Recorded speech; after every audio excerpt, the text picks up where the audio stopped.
Hello friends, बहुत बहुत स्वागत है आप सभी का एक बार फिर से सरकारी हट में। तो इस वीडियो में जो है हम लोग एक बहुत ही इंपॉर्टेंट अपडेट पर डिस्कशन करने वाले हैं।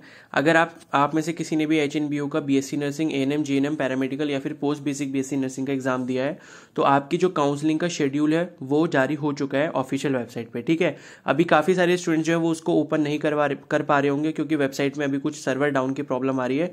क्योंकि जैसे जैसे बच्चों को पता चल रहा है तो वो सभी इकट्ठे आकर जो है वो ट्रैफिक क्रिएट हो रहा है, जिस वजह से वो ओपन नहीं हो पा रहा है। ठीक है, तो मैं आपको जो है कंप्लीट इन्फॉर्मेशन देने वाला हूं कि आपका जो शेड्यूल है उसमें क्या क्या चीज़ें बताई गई हैं, यानी कि कब से कब तक आपकी चॉइसेस फिल होनी है, कब आपका काउंसलिंग का रिजल्ट आएगा, कब एडमिशन होगा, सारी चीज़ें हम लोग देखने वाले हैं। तो आप सभी से रिक्वेस्ट है कि वीडियो को प्लीज़ एंड तक देखना। ठीक है, तो यहाँ पर जो है कि ये मैं ऑफिशियल वेबसाइट पे हूँ एचएनबीयू की। तो यहाँ पर आप सबसे पहले यहाँ पर जब ऊपर क्लिक करोगे नर्सिंग या पैरामेडिकल 2021 रिजल्ट एंड काउंसलिंग, इस पर आपको क्लिक करना है। क्लिक करने के बाद आपके पास इस तरीके का कुछ पेज खुल जाएगा। ठीक है, तो यहाँ पर जो आ रहा है अप्लाई फॉर काउंसलिंग राउंड 1। ठीक है, तो काउंसलिंग का जो राउंड 1 है उसके अप्लाई करने का जो लिंक है वो यहाँ पर आ चुका है। यहाँ पर नीचे आ रहा है कि schedule for round 1 counselling, instruction for round 1 counselling. ठीक है, कुछ स्टूडेंट्स के में हो सकता है कि ये ना खुले। ठीक है, मैंने ऑलरेडी ओपन कर रखा है तो वो मैं आपको शो कर दूंगा। ठीक है, तो अगर नहीं भी खुल रहा है तो कोई दिक्कत नहीं, आप यहाँ से आप सारी जो इन्फॉर्मेशन है वो वीडियो को एंड तक देख कर ले लेना। तो यहाँ पर क्या करना है, तो अप्लाई फॉर काउंसलिंग राउंड 1 इस पर जब आप क्लिक करोगे, ठीक है, तो अभी तो एएनएम का आ रहा है लेकिन बीएससी नर्सिंग और जो पैरामेडिकल है उन सब का लिंक भी जल्दी ही एक्टिव हो जाएगा। तो इसलिए किसी के ऊपर डरने की जरूरत नहीं कि बीएससी नर्सिंग का लिंक तो अभी आया ही नहीं है, ठीक है, पैरामेडिकल का आया ही नहीं है, अभी वो धीरे धीरे अपडेट हो रहा है। ठीक है, तो ये जब अपडेट हो जाएगा तब आप उसको कर सकते हो। और काउंसलिंग करवाने में बिल्कुल भी जल्दबाजी मत करना, आराम से सोच विचार कर लेना, सीट्स वगैरह देख लेना, उसके बाद जो है अपनी प्रायोरिटी के हिसाब से चॉइसेस को फिल करना। ठीक है, फिर यहाँ दोबारा मैंने जैसे क्लिक करा अप्लाई फॉर काउंसलिंग राउंड 1, तो यहाँ पर क्लिक करने के बाद जो है, ठीक है, वहां पर तो एएनएम लिख कर आ रहा था, उससे टेंशन नहीं है, उस पर क्लिक करोगे। यहाँ पर जब आप लॉगिन करोगे तो आपके लिए खुद आ जाएगा। अगर आप जैसे बीएससी नर्सिंग के कैंडिडेट हो या फिर पैरामेडिकल के कैंडिडेट हो तो आपके लिए जो है अपने आप सारी इन्फॉर्मेशन आ जाएगी। ठीक है, यानी कि ऐसा नहीं है कि एएनएम के लिए ही काउंसलिंग ओपन हुई है, सभी के लिए काउंसलिंग ओपन हो चुकी है। वो लिखकर ऐसा आ रहा है कि एएनएम वालों के लिए ओपन हो गए। तो ऐसा कोई कंफ्यूजन मत रखना कि भाई अभी तो जो है एएनएम की काउंसलिंग शुरू हुई है, हमारी तो हुई नहीं है। अगर हम पैरामेडिकल के या फिर बीएससी नर्सिंग के, सभी की स्टार्ट हो चुकी है। तो सभी लोग जो है इस पे क्लिक करके जब आओगे तो यहाँ पर आपको लॉगिन करने का ऑप्शन आएगा, मोबाइल नंबर डालना, पासवर्ड डालना और कैप्चा कोड डालना, फिर लॉगिन कर लेना। और किसी को हेल्प चाहिए होगी कि मतलब कैसे करनी है चॉइसेस फिल, तो वो सारी चीजें भी जो है वो मैं नेक्स्ट वीडियो में आपको बता दूंगा कि कैसे आपको चॉइसेस वगैरह फिल करनी है, किन किन चीजों का ध्यान रखना है। तो वो वीडियो भी जरूर देख लेना, उसके बाद ही जो है अपनी चॉइसेस को फिल करना। ठीक है, अब क्या करना है, अब मैं आपको इसका जो शेड्यूल है वो दिखा देता हूं एक बार। ठीक है, तो शेड्यूल यहाँ पर मेरे पास है, ये मैंने अभी ओपन करा था थोड़ी देर पहले। तो इसमें लिखा है उत्तराखंड स्टेट नर्सिंग या paramedical counselling 2021 for state quota seats only. ठीक है, तो ये है। और उसके बाद जो है यहाँ पर लिखा है शेड्यूल फॉर फर्स्ट काउंसलिंग। तो यहाँ पर लिखा है BSc nursing, post basic BSc nursing, MSc nursing, NPCC, बस जो भी सारे कोर्सेज के आपने एग्जाम दिए थे उन सभी की काउंसलिंग जो स्टार्ट हो गई है। तो अब यहाँ पर लिखा है, एक साइड में एक्टिविटी लिखी है और एक साइड में उसकी डेट लिखी है। यानी कि पहली जो एक्टिविटी है वो ये है कि ऑनलाइन रजिस्ट्रेशन होगा आपका, फी पेमेंट होगी, application form and choice filling for all courses as per candidates eligibility. ठीक है, और उसके बाद डेटा। तो उसके बाद क्या होगा, मतलब आपको सबसे पहले जो मैंने अभी बताया था आपको लॉगिन करना है, फिर अपना मतलब उसके काउंसलिंग के लिए रजिस्ट्रेशन आप करोगे। उसके बाद उसकी फीस जो है शायद 1500 रुपये ही है, मतलब ब्रोचर में जो मेंशन किया गया था वो 1500 रुपये किया गया था। तो वो जो है आप उसमें मतलब फीस वगैरह जो भी है पे करोगे अपना। ठीक है, उसके बाद जो है आपके पास चॉइसेस फिल करने का ऑप्शन आएगा जिस भी कोर्स में आपने पार्टिसिपेट किया था।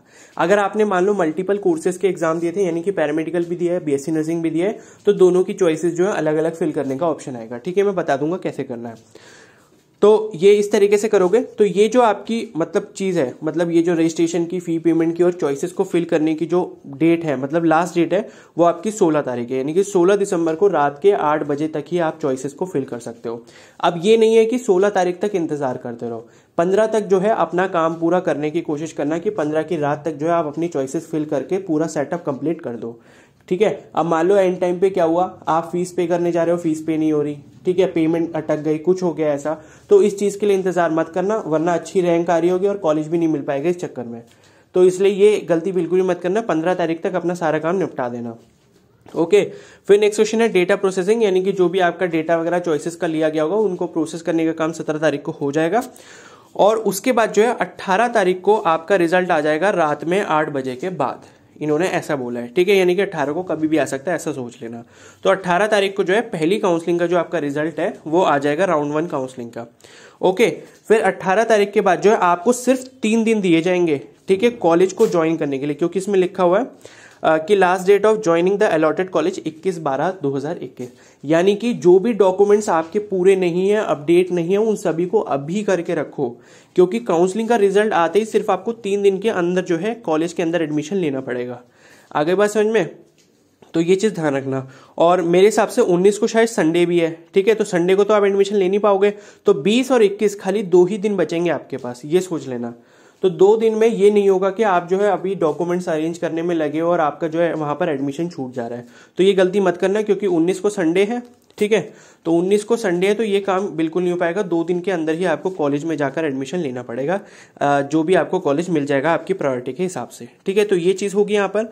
उसके बाद शेड्यूल फॉर सेकेंड राउंड, यानी कि 21 तारीख तक जो है राउंड 1 काउंसलिंग कंप्लीट हो जाएगी। उसके बाद क्या होगा, मतलब जैसे अभी क्या है, एएनएम की सीट मैट्रिक्स आ चुकी है। सीट मैट्रिक्स का मतलब ये होता है कि जो भी आपके कॉलेजेस हैं, चाहे वो गवर्नमेंट हो चाहे वो प्राइवेट हो, तो उनमें कैटेगरी वाइज और कोटा वाइज कितनी कितनी सीट्स हैं, जिसको देखकर आप अपनी जो है चॉइसेस को फिल कर सकते हो। तो एएनएम की तो इन्होंने अभी अपलोड कर दी है, वो इसमें मैं अभी दिखा नहीं रहा हूं, ठीक है, तो वो आप अपने आप देख लेना, और मैं बता दूंगा कि मतलब किस रैंक तक जो है आपको जो सीट है वो मिल जाएगी। ओके, तो उसी अकॉर्डिंग जो है अपनी चॉइसेस को फिल करना। मेरी वीडियो को जरूर देख लेना, उसके बाद ही जो है आराम से अपनी चॉइसेस को फिल करना, ठीक है। तो सभी की जो सीट मैट्रिक्स आ जाएगी अभी, मतलब अभी तो खाली एएनएम की आई है, जीएनएम की भी आ जाएगी, और बीएससी नर्सिंग की भी आ जाएगी, और पैरामेडिकल की भी आ जाएगी, सबकी आ जाएगी, ठीक है। फिर उसके बाद क्या होगा, जब 21 तारीख तक जो है सारे मतलब जो भी बच्चे एडमिशन लेना होगा, जिसको ले लिया होगा, उसके बाद जो सीट्स वेकेंट रह जाएंगी उसकी दोबारा से सीट मैट्रिक्स जारी की जाएगी वेबसाइट पे, ठीक है, और वो सीट मैट्रिक्स होगी आपकी राउंड 2 काउंसलिंग के लिए। अब वो सीट मैट्रिक्स में जितनी सीट्स बची होंगी उसकी प्रायोरिटी के अकॉर्डिंग जो है आप अपनी सेकेंड राउंड की काउंसलिंग करवाओगे, ठीक है। और फिर कोई फीस पे नहीं करनी, फीस एक ही बार पे करनी है। काफी सारे स्टूडेंट्स का क्वेश्चन था कि फीस के बार बार पे करनी होगी, तो ऐसा बिल्कुल भी नहीं है, फीस आपको सिर्फ एक ही बार पे करनी है, ठीक है, वो भी फर्स्ट राउंड से पहले। तो क्या होगा कि सेकंड मतलब जैसे फर्स्ट राउंड का आपका सारा प्रोसीजर कंप्लीट हो गया, आप 21 तारीख तक जिसको भी एडमिशन लेना होगा अपने कॉलेज में ले लिया उसने। अब जो बच्चे अपना एडमिशन छोड़ देंगे कॉलेजेस में, या जिस भी कॉलेज में सीट्स वैकेंट रह जाएंगी, तो उनकी सीट्स जो है वो उसकी जो सीट मैट्रिक्स है वो दोबारा से पब्लिश की जाएगी, शायद 22 तारीख को कर देंगे, ठीक है। हाँ, यही लिखा हुआ है इसमें। तो यहाँ पर एक्टिविटी में लिखा है कि display of vacant seat matrix for round 2। तो 22 तारीख को जो है आपको दोपहर 1 बजे के बाद जो है आपकी जो भी खाली सीट्स बची होंगी उसकी सीट मैट्रिक्स आ जाएगी। उसके बाद क्या होगा, 22 तारीख से मतलब जब आपकी सीट मैट्रिक्स अपलोड हो जाएगी उसके जस्ट बाद से और 24 तारीख को शाम को 5 बजे तक आपकी दोबारा से जो है रजिस्ट्रेशन होगा, ठीक है। अब देखो रजिस्ट्रेशन होगा, और इसमें फी पेमेंट पता नहीं इन्होंने क्यों लिखा है, लेकिन फी पेमेंट शायद दोबारा तो नहीं होगी। ऑनलाइन री रजिस्ट्रेशन एप्लीकेशन फॉर्म, अच्छा ठीक है, मतलब ऐसा होगा कि जिसने सपोज फर्स्ट काउंसलिंग नहीं करवाई है तो वो सेकंड राउंड की काउंसलिंग के लिए उनको फीस पे करनी पड़ेगी। मतलब आपने अगर फर्स्ट राउंड की काउंसलिंग करवाई, आपने फीस ऑलरेडी पे कर रखी, तो आपको नहीं करनी है। अब मान लो जिसने फर्स्ट काउंसलिंग नहीं करवाई है वो डायरेक्ट सेकंड काउंसलिंग करवाने जा रहा है, तो उसको जो है वो क्या करना पड़ेगा, फीस पे करनी पड़ेगी। तो वही चीज यहाँ पर लिखी हुई है। तो 22 से 24 तारीख आपको ये सब चीजें करनी होगी, मतलब रजिस्ट्रेशन करना होगा, जिसकी फीस पे नहीं हो उसको फीस पे करनी होगी, और अपनी चॉइसेस को फिल करना होगा 24 तारीख को शाम को 5 बजे तक। उसके बाद 25 तारीख का ये एक दिन लेंगे जिसमें आपका डेटा प्रोसेस होगा, मतलब जिसको भी सीट अलॉट होनी हो जाएगी। उसके बाद 26 तारीख को 8 बजे के बाद शाम को जो है रात में आपका रिजल्ट आ जाएगा इस सेकेंड काउंसलिंग का, ठीक है। और उसके बाद जो है लास्ट डेट आपको 28 तारीख दे रखी है, यानी कि सिर्फ 27 और 28 सिर्फ फिर से 2 दिन आपको मिलेंगे। 2 दिन में जो है आपको कॉलेज ज्वाइन करना पड़ेगा सेकंड राउंड में, जो भी आपको सीट मिली होगी उसके अकॉर्डिंग, अगर आप करना चाहो तो, ठीक है। उसके बाद लास्ट हमारी काउंसलिंग होती है वो होती है मॉप अप राउंड काउंसलिंग, यानी कि उसके बाद भी सेकंड राउंड के बाद भी अगर जो भी मतलब सीट्स बच जाएंगी, फिर उसकी जो है सीट मैट्रिक्स प्रिपेयर होगी और 29 तारीख को सुबह 10 बजे जो है वो आपकी वेबसाइट पर अपलोड कर दी जाएगी, ठीक है। और उसके बाद जो है आपको क्या करना पड़ेगा, मॉपअप की अलग से फीस देनी पड़ेगी 500 रुपए। मतलब दो काउंसलिंग के लिए तो आपको एक ही बार फीस पे करनी है, लेकिन अगर आपको मॉपअप राउंड की काउंसलिंग करवानी है तो 500 रुपए की फीस जो है आपको दोबारा से करनी पड़ेगी, और डॉक्यूमेंट्स अपलोड करने पड़ेंगे। और उसके बाद जो 29 तारीख को फिर से जो है उसी दिन, मतलब 29 तारीख को क्या है आपको सीट मैट्रिक्स दी जाएगी और उसी दिन शाम को 5 बजे तक जो है मॉप अप राउंड के काउंसलिंग के लिए चॉइसेस फिल करनी होगी, यानी कि सेम डे ये आपको प्रोसेस करना होगा। ठीक है, और इन्होंने लिखा है कि जो मतलब मेरिट लिस्ट है वो रात में ही आ जाएगी आपकी। ठीक है, और उसके बाद जो आपका डिक्लेरेशन ऑफ रिजल्ट है वो आपको 30 तारीख को दिखा दिया जाएगा रिजल्ट कि भाई किसको मॉप अप राउंड में मतलब सीट मिली है कि नहीं मिली है। और 31 दिसंबर यानी कि लास्ट डे जो होगा इस ईयर का, उस तक जो है आपको अपना कॉलेज ज्वाइन कर लेना है अगर आपको मॉप अप राउंड में सीट मिली है। ठीक है, तो इस तरीके से प्रोसेस होने वाली है, यानी कि आज 13 तारीख से लेकर पूरे 31 तारीख तक ये काउंसलिंग का प्रोसीजर चलने वाला है आपका। ठीक है, तो इस तरीके से होगा और सारी डिटेल्स जो है मैं आपको देता रहूंगा। तो चैनल पर नए हो तो सब्सक्राइब कर लेना, बेल आइकन को प्रेस कर लो, और ये वीडियो यूजफुल लगी हो तो इसको लाइक कर देना, अपने फ्रेंड्स के साथ शेयर कर दो, और कोई भी डाउट हो तो मुझे कमेंट सेक्शन में जरूर बता देना। Okay, so thank you and have a nice day.